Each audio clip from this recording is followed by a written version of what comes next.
Hi friends, welcome to Khan properties. ఇప్పుడు మీరు వీడియోలో చూస్తుండే ప్రాపర్టీ మెయిన్ రోడ్ నుండి మూడవ ప్రాపర్టీ అండి. మెయిన్ రోడ్ నుండి మూడవ బిట్ అనమాట. ఈ ప్రాపర్టీ వచ్చేసి మన ఆర్టీసీ బస్ స్టాండ్కి చాలా దగ్గరగా ఉంటుంది. నెల్లూరు టౌన్ లిమిట్స్లో ప్రాపర్టీ కావాలి, 35 lakhsలో కావాలని చెప్పి చాలామంది తిరుగుతూ ఉన్నారు. అలాంటి వాళ్ళ కోసం ఇది ఒక మంచి ప్రాపర్టీ అండి. ఈ ప్రాపర్టీ వచ్చేసి ఓల్డ్ హౌస్ అండి, న్యూ హౌస్ అయితే కాదు. న్యూ హౌస్ మీకు 35 lakhsలో నెల్లూరు టౌన్లో రాదు కూడా, అది మీరు గుర్తుపెట్టుకోవాలి.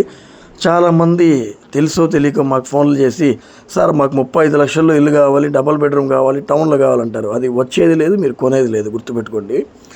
ఇది వచ్చేసి 35 lakhs చెప్తున్నారు. ఓల్డ్ హౌస్ అయితే కింద పైన రెంట్లు వస్తాయి. ఓల్డ్ అంటే మరీ పనికిరాని ఇల్లు ఏం కాదు, చాలా బాగుంటుంది ఇల్లు. కింద నుంచి హైట్ కూడా చాలా హైట్ ఉంటుంది. మెయిన్ రోడ్కి వచ్చేసి మూడో ఇల్లు అనమాట. బ్యాంక్ లోన్ కూడా వస్తుంది, క్లియర్ టైటిల్. 35 lakhs చెప్తున్నారు. ఆర్టీసీకి 1 kilometer దూరంలో ఉంటుంది. నెల్లూరు టౌన్ లిమిట్స్లో ఉందన్నమాట. ఎవరైనా సరే సీరియస్ కస్టమర్లు ఉంటే రండి, రేట్ మాట్లాడి ఇంకా తగ్గించి మాట్లాడతాము. మంచి ప్రాపర్టీ అండి, జెన్యూన్ ప్రాపర్టీ. సీరియస్ కస్టమర్లు ఎవరైనా ఇంట్రెస్టెడ్గా ఉంటే ఈ ప్రాపర్టీ చూడొచ్చు. 35 lakhsలో ఏం రావట్లేదు, అటువంటిది ఇలాంటి ప్రాపర్టీ వస్తుంది. రోడ్డుకి మూడో ప్రాపర్టీ కింద పైన. మా దగ్గర ఇలాంటివి ఇంకా చాలా ఉన్నాయి. మీకు ఏ బడ్జెట్లో కావాలన్నా కూడా చూపిస్తాము. ఇంట్రెస్ట్ ఉండే వాళ్ళు కాల్ చేయండి. ఇది ఈస్ట్ ఫేసింగ్ ప్రాపర్టీ అండి, తూర్పు ఫేసింగ్ ప్రాపర్టీ.